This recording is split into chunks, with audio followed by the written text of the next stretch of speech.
Umesh sound service Malipur की पावन धरती से। बहुत ही सुंदर सिस्टम है आपका और कारीगरी भी लाजवाब है, इसलिए कि दो मंच पर दोनों कलाकारों का साज बाज है, उसमें से एक साज आपका है जो हम कलाकारों की आवाज जनता तक पहुंचाने का कार्य किया करते हैं। ये बहुत बड़ी जिम्मेदारी है। आपकी ओर से 101 रुपया दे करके सम्मान किया गया है। बहुत बहुत भैया को सादर नमन है और 2 लाइन शुभकामना है वर कन्या के लिए। मुबारक सर का हो सेहरा, अमर हो प्यार का बंधन।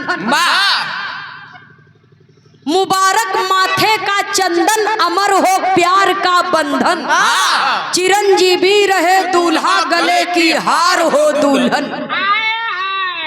आज से गरे के हार दुल्हन हो गए, दुल्हा के गरे का डायना हो गए। हाँ, जैसे वर्धक गरम डायना हो गया। तो एक बात जान ले, पुरनिया दादा लोग कहावत कहे हैं, बाढ़ पूत पिता के धर्म में खेती उपजे अपने होनहार बिरवान के होत चिकने पात। बाबू जय नारायण यादव जी बड़े सौभाग्यशाली हैं कि आज आप बड़े सम्मान के साथ अपने दरवाजे पर इतना बड़ा जलसा लगवा दिए हैं। नहीं पता नहीं कजनी कितना बियाह मोबाइल पर प्यार हो जाता, बियाह हो जाता, तलाक हो जाता। बाकी हो जाए, अरे सर्च जारी हो जाए रहे सुनने वाले बाबूजी रेडीमेड तो केकर सौभाग्य है कि बेटवा का तिलक दुआरे आवे। जो आज का जमाना चल रहा है, फैशन में लोग बावरे हैं बाबूजी। संस्कृति सभ्यता क्षमा करेंगे, यहाँ पर गुरुजन लोग भी बैठे हुए हैं। आज की कड़वी सच्चाई है, शिक्षा के बगैर हम एक कदम आगे नहीं बढ़ा सकते हैं, क्योंकि शिक्षा नहीं है तो कुछ भी नहीं है हमारे जिंदगी में। लेकिन शिक्षा जितनी उच्च स्तर पर जा रही है, सभ्यता उतने ही निम्न स्तर पर जा रही है। तो शिक्षा जितनी आवश्यक है अपने बच्चों के जीवन में, उतना ही आवश्यक है अपनी संस्कृति और सभ्यता। क्योंकि संस्कार जो होता है वो विरासत में नहीं मिलता है, वो जब हम देंगे अपने परिवार को तभी मिलेगा। तो आज संस्कार और सभ्यता से परिपूर्ण ये परिवार है, जिस परिवार में आकर आप हम लोग भी धन्य हो गए। तो आइए एक शुभ उपलक्ष्य की गीत छोटी सी 5 मिनट की आपके बीच में प्रस्तुत है। एक लाइन तर्ज का भाव है मास्टर साहब जी।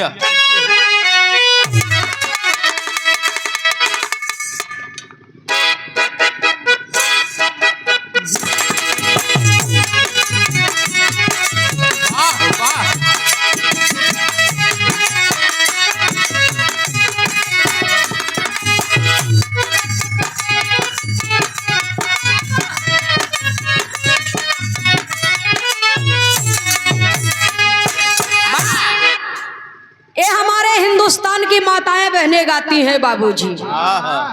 अरे नई झूलनी के छैया बलम दोपहरिया छाइला।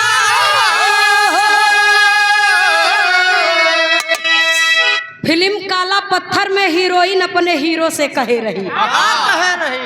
एक बात जान ले, पर्दे की दुनिया में जितनी भी गीत गई है ओमन से 99% गीत अपने देश की मिट्टी की गीत है बाबूजी, हमारी माताओं बहनों की धरोहर है। एकदम गर्मी से तब वो कहे रही, अरे हमको भी साथ लिए जाना बलम जब जाना।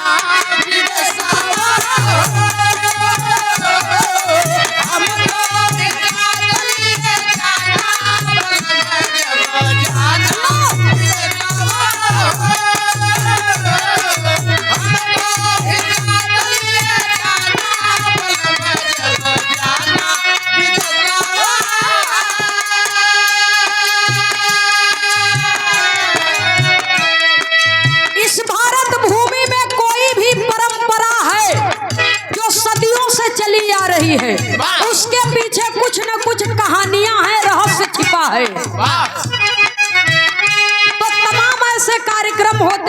बाबूजी, जिसमें से एक कार्यक्रम है तिलकोत्सव। तो वो कौन वर सबसे सौभाग्यशाली थे जिसके ऊपर तिलक चढ़ा, माथे पर तिलक लगा बाबूजी।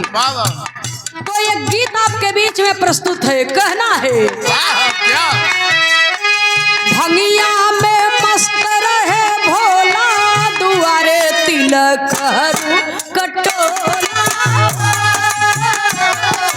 भंगिया में मस्त रहे भोला, दुआरे तिलक हरू कटोला। भंगिया में मस्त रहे भोला, दुआरे तिलक हरू कटोला।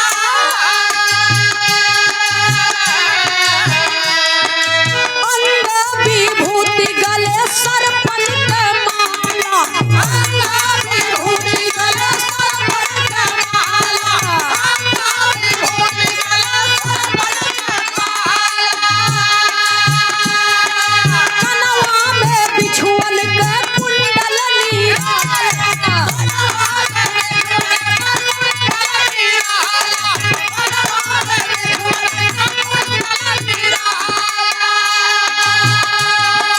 कनवा पे बधवा के चोला, तनवा पे बधवा के चोला, दुआरे तिलक हरू कटोला। तनवा पे बधवा के चोला, दुआरे तिलक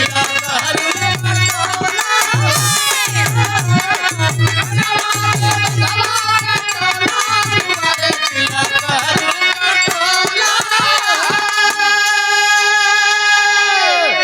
आज हमारे पूज्य बाबू श्री जय नारायण यादव जी के दरवाजे पर ये तिलकोत्सव का कार्यक्रम रखा गया है। बिटिया का बाप चाहे राजा हो चाहे प्रजा हो, हर पिता के हृदय में ये अरमान रहता है, ये ख्वाहिश रहती है कि अपने बिटिया का शादी जहाँ करी घर पर सुयोग्य रहे, ताकि कभो दुख तकलीफ लड़की के न हो। राजा हिमांचल परेशान, राजा हिमांचल परेशान, देवर्षि नारद जी भेटाई गए। नारायण नारायण नारायण नारायण। क्यों परेशान है? राजा साहब सारी बात बता दिए, कहे चिंता मत करा, एकदम रिश्तेदारी बढ़िया मिली बा, टापो टाप रिश्तेदारी बा, क्यों फेल न कर पाए। ललन टॉप। हाँ, नारद जी अगुवाई कर दिए और कहा अपन नाथ रिश्तेदार कुल लियाला, हित मित संगी साथी जेका लियाए चले के हो।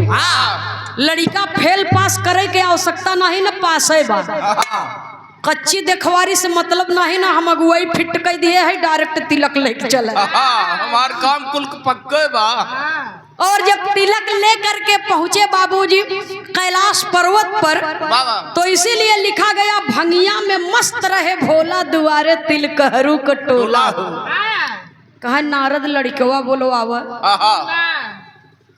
अब जब लड़का देखत हैं तो लड़का एकदम ब्यूटीफुल। अरे वाह, कहा बतावा, ये दुनिया का नशेड़ी गजेड़ी लिया दिए है। इनके घरे हमार बिटिया आए तो ओकर जिंदगी बेकार हो जाए, बर्बाद हो जाए। ऐसा घर हम अपन बिटिया ना करब। तब कहा करबा। जब इतना बात सुने, कहा एकदम तन को चिंता मत कर, निश्चिंत हो के रस्म पूरा कर, तो कभी को लिखना पड़ा।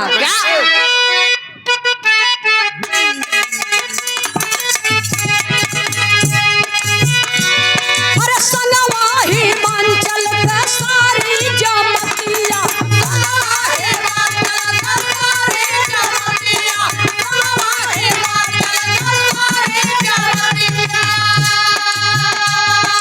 कहीं इनके साथ सुता का दूर, कहीं इनके साथ सुता का दूर,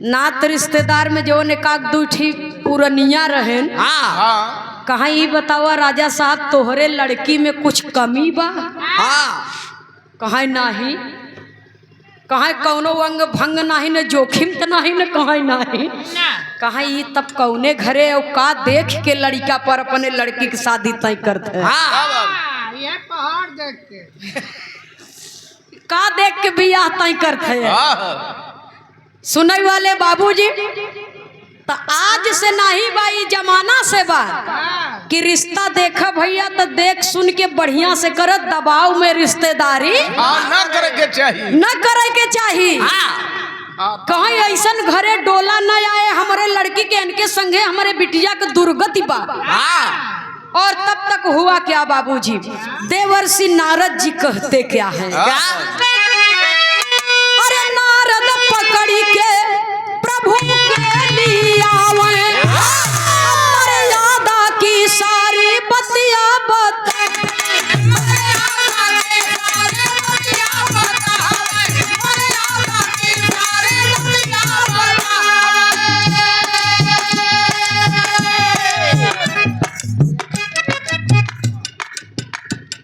ग्राम सभा झगड़िया की पावन सरजमी से पूज्य बाबूजी श्री जय नारायण यादव जी की मौसी जी की ओर से ए भाव पर शानदार 201 रुपया दे करके सम्मान किया गया। माता लोगन के श्री चरणों में सादर नमन आशीर्वाद की कामना है। आप सब आदि शक्ति के रूप में विराजमान हैं। अपनी मात्र शक्तियों को मैं सादर प्रणाम करती हूँ। उपस्थित सकल पंच को सादर नमन आशीर्वाद की कामना। जय श्री कृष्ण। अमृत में जहर जनी घोला दुआरे तिलक हरू कटोला। नारद बाबा कहता है बाबा ए बाबा इतना बढ़िया रिश्ता आई बा तनी फिनिशिंग में आवा इतना बढ़िया रिश्ता आई बा तई प्रेम भरा अमृत में नफरत का विष मत मिलावा जहर मत मिलावा ये रिश्ता के स्वीकार कैला।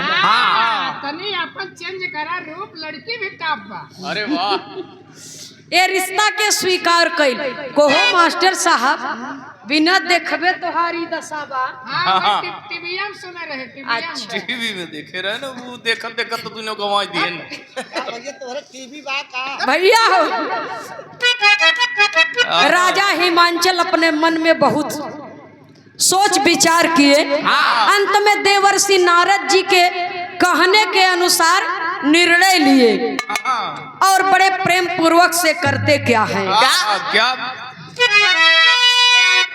एक बात उनके मन में शंका है और कहते हैं क्या अरे लाचार बिटिया के चित से ही मान चल लाचार बिटिया के चित से ही मान चल लाचार बिटिया के चित से ही मान चल मजबूर माई के ममता कया चल मजबूर माई के ममता कया चल मजबूर माई विधि के लिखल जब होला दुआरे तिलक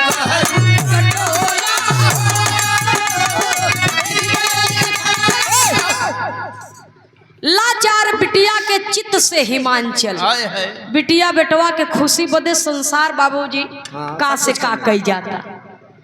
आज से नहीं जमाने से चली आ रही है परंपरा। तो हमारे बिटिया के जिद बा की बियाह करब तो भोलेनाथ से करब नहीं कुंवार रह जाब लेकिन बियाह ना करब। इसीलिए लिखा गया लाचार बिटिया के चित्त से हिमांचल उनका मन चित्त उन्हीं पर लगा है। अब मजबूर माई के ममता के आंचल हमार दुल्हनों कहे हैं कि जायत ठीक ठाक कई के रिश्ता तब आया खाली हाथ वापस लौट के मत आए। और फिर विधि की लेखनी बड़ी निराली होती है। अरे सोनवा के थारी में सारी सामनिया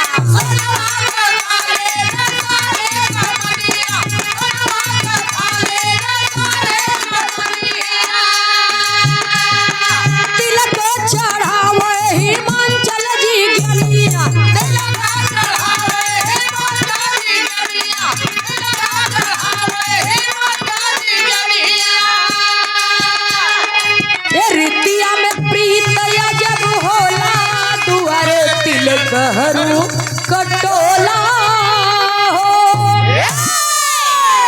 सोने की थाल में सारी सामग्री रख करके तिल को कर दिए, तिलक चढ़ा दिए, तिलक संपन्न हो गई। तो बाबा भोलेनाथ वही सोने का थारी अपने लगे रख लिए और जवन हम पर प्रसाद रहा अपने चेलन के बांट दिए। चेलन के कुल केला दे दिए। सब बांट दिए। ले जाई गुस्सा। नारद जी कहाँ यह दई दे, इसको आपने क्यों अपने पास में रखा? तब बाबा भोलेनाथ कहा यही तो मुख्य है, यही तो मुख्य है, इसको किसी को नहीं दूंगा। बिना ये करे तिलक संपन्न ना होई। जब तक ये धरती आसमान संसार रहेगा शादी विवाह तिलक बरच्छा का परंपरा चलत रही। चाहे लाखों करोड़ों की सामग्री दे दे मगर थाल के बगैर तिलक संपन्न ना होई। तब नारद जी को शंका हो गई और कहते क्या है? क्या? अरे नारद कहीं देवय तना बताई बाबा, अरे कल युग में सोनवा को थार के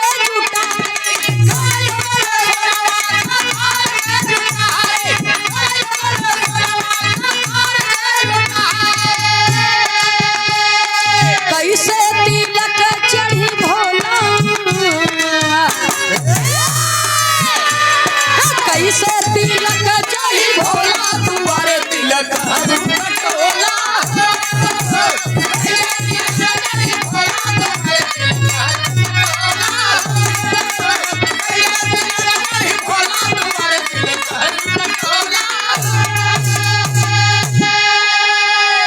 भैया अब वो ड्यूटी पर हूँ। उनका गोल गोल चाहे छिटका बिटका न चाहे तो नहीं सुन लो बात की भैया उधर तक गोला गोल का हम प्रेमी। लेकिन भैया हो कहीं बतावा, आप तो तीनों लोगों के दाता हैं, भोले दानी हैं। आपका ससुर राजा हुन, राजा हाँ राजा महाराजा हैं। एकरे मतलब प्रभु आवे वाला समय त्रेता द्वापर तक तो ठीक बा, लेकिन आवे वाले कलयुग में ऐसा युग हो जाई कि जितना कमाई उतने पाई इंसान। बड़ा महंगाई हो जाएगी। हाँ तो कलयुग में सोने का थार के जुटाई महाराज। एकरे मतलब जेकरे सोने का थाल न रही ओकरे बिटिया का तिलका न होई, तिलका न होई, बिटिया बेटवा का तिलक न होई। जब ये इतना बात सुनते हैं बाबा भोलेनाथ तो कहते क्या है? क्या आखिरी लाइन में गीत के कभी को संकेत करना पड़ा। की बात कर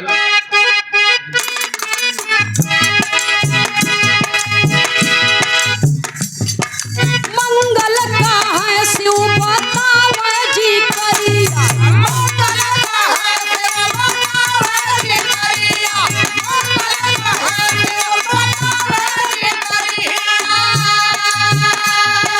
कल युग में सोनवा के जैसन पीतरिया,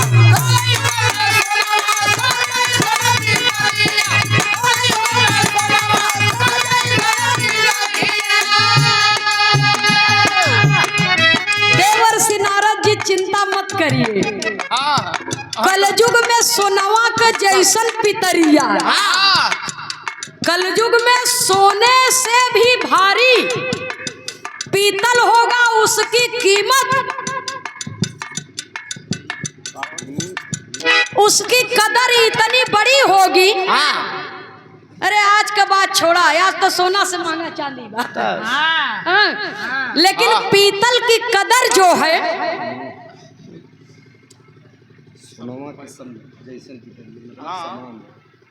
उसकी कदर बहुत बड़ी होगी, वो अनमोल होगी, जिसका मोल कभी कोई लगा नहीं सकेगा, क्योंकि उसके बगैर तिलक संपन्न ना होई। तो सोनों से बड़ी कीमत कदर रही केकर? सोना के जैसन पीतल का थाल के। हाँ सब माने बराबर। हाँ कलयुग में सोनवा का जैसन पितरिया, तो इस सोने के जैसन पीतल का थाल रही। और आज देखिए ये प्रमाण है, लिफाफा में चाहे कितनहू दे दा, उम्मन 11 रुपया बा, कि 1 लाख बा कि करोड़ बा, वाह खाता से खाता में ट्रांसफर आप कितना करत हैं, वो तो बात की बात है। लेकिन जो थाल होती है वो शुभ मानी जाती है। अब बिना वो करे तिलक संपन्न होए वाली नहीं बा। बसरते बात इतने बा ज्योति क्यों छोटवार देता क्यों बड़वार देता। लेकिन देख बा लेकिन देत सब है। जेकरे पास जितनी हैसियत बा अपने सामर्थ्य के अनुसार ले जा रहा है। कौनो छोट थाली में सामान रखा बा क्योंकि बहुत बड़ी बा। हाँ जैसे सामान ले आई है वैसे थारू की जरूरत बा। ले जाए के बाबूजी बर के हाथों में दिया जाता है। ये शुभ माना जाता है कि ये मुख्य है। बाकी द्रव्य दक्षिणा जवन बा वो तो आता जाता रहेगा। ये के रखे अपने पास में। हाँ इसलिए बाबा भोलेनाथ जी ने कहा अरे मंगल का है शिव बताओ जी अकल युग में सोनवा के समबापी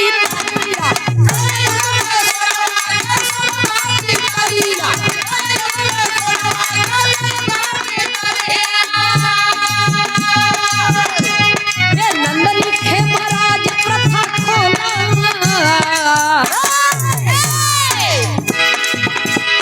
नंद लिखे महाराज प्रथा खोला दुआरे तिलक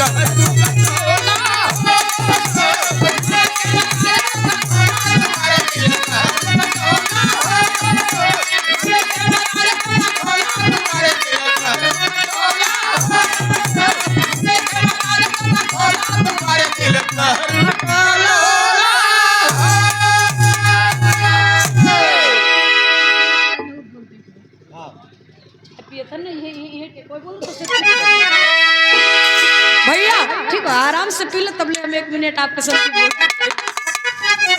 सुनने वाले श्रोता सज्जनों। जब से बाबा भोलेनाथ को तिलक चढ़ी माथे पर चंदन टीका लगा तब से ये तिलकोत्सव की प्रथा चालू हो गई। आज भी ये हो रहा है बाबूजी।